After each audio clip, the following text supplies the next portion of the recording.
Good evening, Dreamweaver world. How's everybody doing this evening? You know, we're going to talk about aliens today. And as you people know, I had an experience once a week for about 2 or 3 months out in Reno, Nevada. Uh, well, we'll go ahead and talk about that. But this first picture here, this is like the cosmic Christ, right? And it does look a lot like me, doesn't it? Isn't that weird? And you see the pictures there of everything. Alex Gray actually uh, created this, but it's really cool because it goes along with what I preach. Um, Tool uses a lot of his art, and I use a lot of Tool's art and his. It seems like it's kind of like a what was the term that Maynard used one time? It was like some kind of shared dream or something like that, but not the dream that we have like when we're asleep. Like woken dreams. Dreams that we when we're awake, that we all share like a collective. Anyway, so that's a really cool picture, and it does look a lot like me. But that's the way my life is. Like, a lot of things work and interweave together, and that's what makes me the Dreamweaver. And a lot of people can deny this weird stuff, but I mean, the proof is here. Whether intentional or not, there's a lot of things that are meshed together and intertwined together that work towards what I'm doing and what I'm building. Right. So, everyone needs to listen to this, alright? Because I don't want you people to get the wrong idea. I didn't want to have to tell this story out here when I'm on the street, but you know what? It's Christmas time. I didn't even think I'd be on the street right now. And this Christmas series, every time I roll it, alright? Every time people get the wrong idea. And I don't like telling this story all the time because it's so weird and people always get the wrong idea because they're so messed up in the head.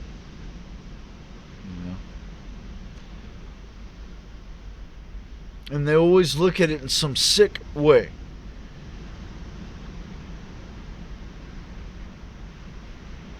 I've had a tough day today. I really have. And tomorrow is probably going to be even tougher. And people want to give me so much crap for how I live my life all the time and how I try to just get through my day. And you people don't seem to understand that I'm the one that's going to save you people if you do the right thing. And if you don't, you're going to burn. I'm not going to tell you my plan yet, but I'll tell you this. For Christmas, you people get a choice. You can have peace on earth, which means you tell me the truth and you follow my commands, or you'll have Armageddon, which means, well, I'm not even going to tell you what all that means. But basically, you can know that I'm taking away the secular government. Anyway, back to the story. I didn't want to have to do this, but circumstances happened, and now I'm here in LA.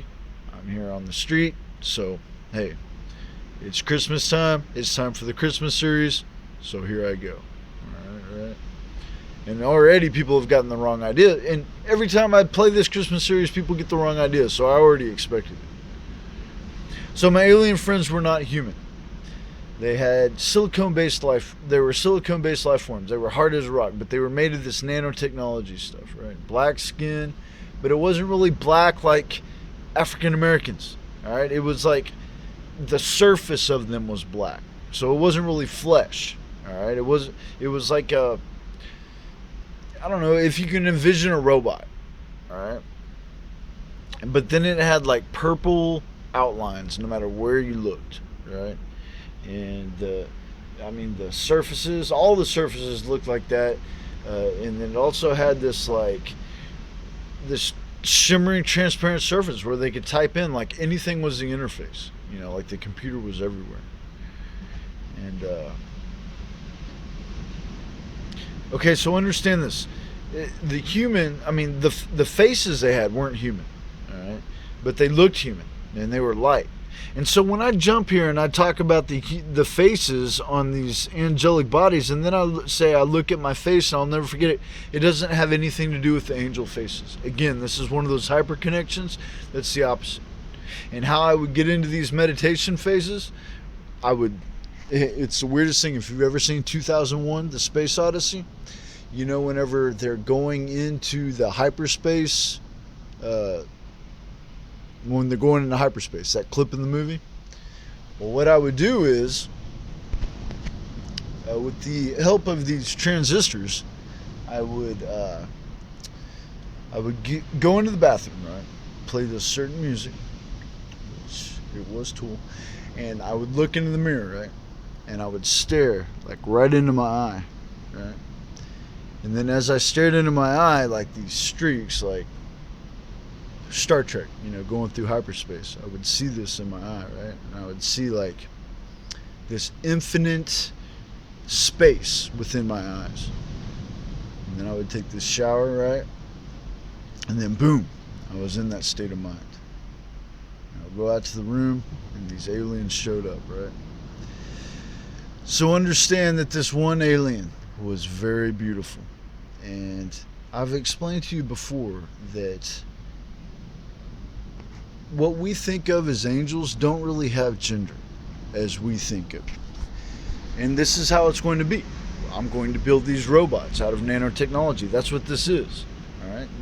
These beings were sent to me from myself, from my future self. All right. To stop World War III. That's why I wrote the book. This is everything. Everything that I'm talking about right now is of this story, this amazing story of my life, all right, and why it was set in order for me to save you people from the World War. And you people are messing it up. But anyway, angels don't have gender as you think of.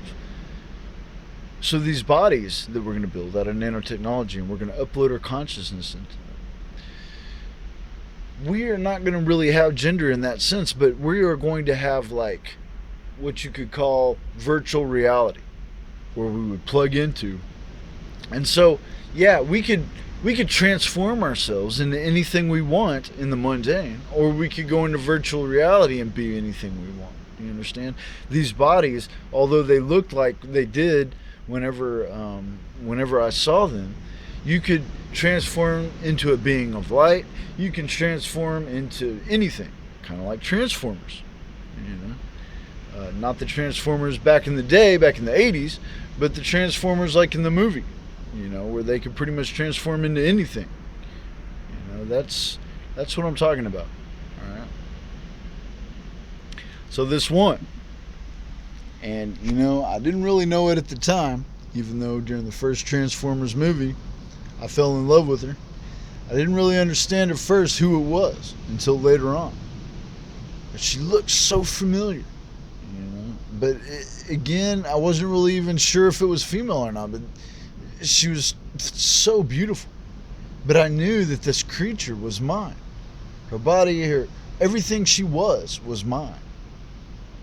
Right? Not to say that it was my body, but that this creature was completely devoted to me. Not only devotion, but adoration. And she trained me in hyperspace. It's like I wrote this book for a reason. Right? And whenever I graduated from school, I headed out to Cali to sell this book, but I stopped in Reno. It didn't work out here in California. I went to Reno, and that's when I had my experience. And so it was all a purpose. Right? There was a reason for me to do all this. And that was to go have this experience. But before that, to write this book, in order to start the cult, in order to create the kingdom, in order to create Dreamweaver World. All right? And I know it sounds totally crazy, especially the way that these experiences happened, especially if you're not familiar with shamanism or shamanistic techniques, it could be very strange to the people who don't understand it. But I'm not really worried about that because, like I said, I've got all the answers. It's going to happen my way. The kingdom's going to happen, and I'm not really worried about what any of you people think. So understand that. Okay, so I learned some cool stuff from that alien. That I was an alien hybrid. Made hybrid by the Spirit. I know, it is weird stuff. So here's some pictures here to give you an idea what these aliens look like. Of course, none of these are exact. I don't know if even computer imagery could recreate what I saw. It was like a mixture of the movie Aliens, or Alien, and Transformers, and just a bunch of different movies, and it was very, very strange indeed. Alright, so words are energy, used wisely. So false reflections will always fail. You got to see reality the way it is, and this is what I teach you, folks. This is how I teach you to see through the illusion. Alright, this is how I always teach you to do the reflection, because if you reflect me falsely, then you're going to get it wrong. It's not the way you want to see it. It's not what you think about me. Okay, what it is how it actually is. It's what I mean to you, but who you are. Okay, so if you're trying to make fun of me, you're only making it look worse on yourself. However, if it's what I mean to you, and if it's who you are, and at the same time totally righteous within the Dreamweaver way, then that's the proper reflection.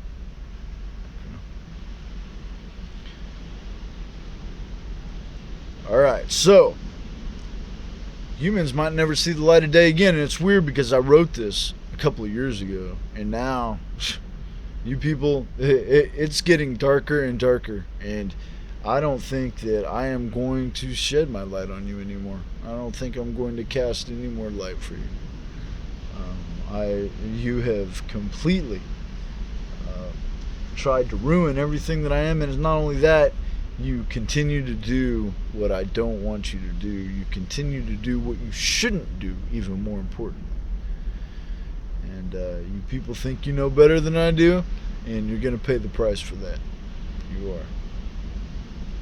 Alright, so you got to listen to me and practice in exact representation. A lot of people give me flack for being who I am, but I'm telling you, nobody becomes who they are by being what other people want them to be, society, or anything else. All right? You become who you are by becoming who you are.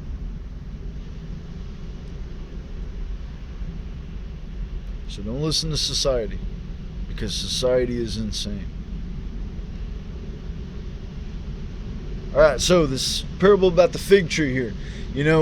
Like I said, whenever I first got back from Reno, I had to delete a lot of people. They even experienced what I was going through, and from afar. But I had to delete like over 145 people. And here I am about ready to delete the entire world. But for a while, the cult wasn't really making progress. But then after a few years, it really did. And it's a good thing it did, because then the opposition happened. And if I hadn't have continued and continued to grow it, it would have been wiped out, definitely. But now it's invincible. The kingdom, it's just like me. It's unstoppable. It's beyond reproach. It's absolute. So this actually, is what happened back then. All right, so here I got a little thing here from the Eminem. What was it? That movie, or not the movie, but the song he made from it. And that's exactly what it is. It's like I can have everything I've ever wanted as long as I continue to live the Dreamweaver way. And people don't understand why I don't just give up. Why would I give up? I mean, seriously, folks, come on. If this is my dream, if this is everything that I've ever worked on in my life, if this is everything that I've ever thought of my whole life, if this is everything that is everything to me, why would I quit? You people are stupid to think that I would quit. Jesus quote, this is exactly what I'm looking for in people. I'm looking for people who are willing to give up everything. Leave your homes, leave your family, and do this. And once you do it, and we all know this, once you do it, you have to do it. You're bound. Right? Otherwise, your destination is hell. You can't just half-step it. All right? You got to do it. And that's not being mean, that's just the rules of it. All right? So understand that. Understand that this is more important than anything, this mission. I'm not playing around here. And if you don't get into heaven, which the only way to get into heaven is the Dreamweaver way, then you go to hell. I mean, there's no other way to get into heaven. You understand? And it's the only way. Buddha quote talks about everybody being the master of themselves. You know, I teach you how to be the master of yourself. That's what makes me the savior, is I teach you how to save yourself. And again, the only way you can do that is practicing the Dreamweaver way, because it's the only thing that gives you that fortitude. It's the only thing that gives you that strength, that direct knowledge to be able to get through anything. It cultivates your willpower to where no matter what you encounter throughout your life, you can get through it. You don't have to avoid anything. If something is necessary that you need to do, you can do it without worrying about it dragging you down. So understand, it was aliens. Alright? Made me into the superhuman creature I am. Like I said, when I first got back to Texas, I had to get rid of a lot of people, 125 people. And I really didn't think it was going to work. I didn't have so many people following me. Like, right now, all the stars follow me. You know, well, a lot of the stars don't like me, but you know, I have a lot of famous people, even world leaders, listen to me nowadays. But back then, I mean, it was just getting going. And I was like, how in the world am I going to save the world? You know, how can I be the chosen one to do this when I'm just now letting go of everybody? I had maybe 10 people left. I think maybe I had 5 or 6 people left after I deleted everybody. And but I kept going, you know, and people wonder how I have the determination to just keep going. Hey, you know what? When it comes down to it, it's the only choice I have, is to keep going. I mean, I can't give up and I can't give in. I won't do it because that's not the right thing to do. So I'll never give up. You know, it doesn't matter what happens. You people have to kill me in order to stop me, and I'm telling you, I don't think I'd die. I really don't. Anyway, especially if my future self sent me those aliens, but then again, that could be a different universe, so hey, who knows? Bring it on. You people don't scare me, and you people are so stupid. You know, it's just like you constantly think that you're so intelligent and that you know what you're doing, and you're messing things up for yourselves even more. You're making it worse and worse and worse for yourself. It's pathetic. Humans are pathetic. And of course, remember, when I talk derogatorily like this, I'm not talking to my Dreamweaver believers. And I think you people know that by now.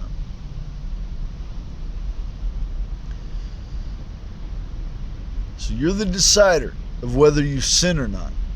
You know, you can't blame anybody else. It's all you. You're the one. You could be persecuted. You could be pressured.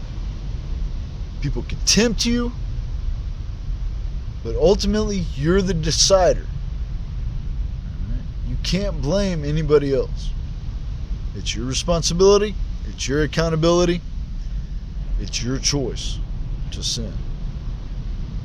If that means you got to go through persecution and not sin, that's what you got to do. Follow my example. It doesn't matter what I have to go through. I'm not going to sin. I'm not going to go back to the lifestyle that I used to live. I'm not going to accept the things that I might have accepted back then. You people want to try to make all this stuff look so sick and so perverted and so just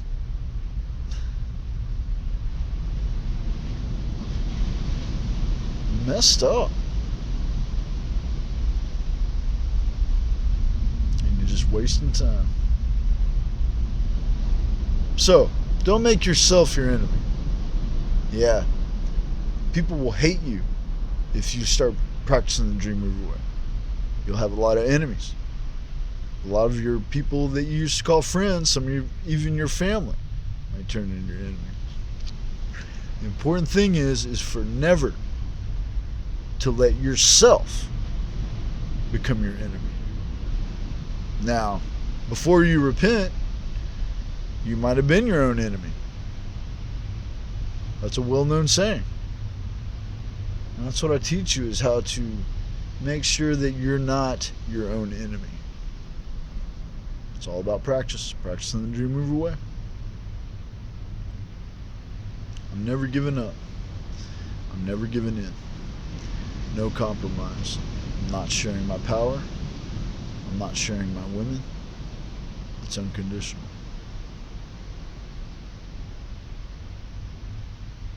Dreamweaver believers, continue living righteously. Continue living the Dreamweaver way. Peace.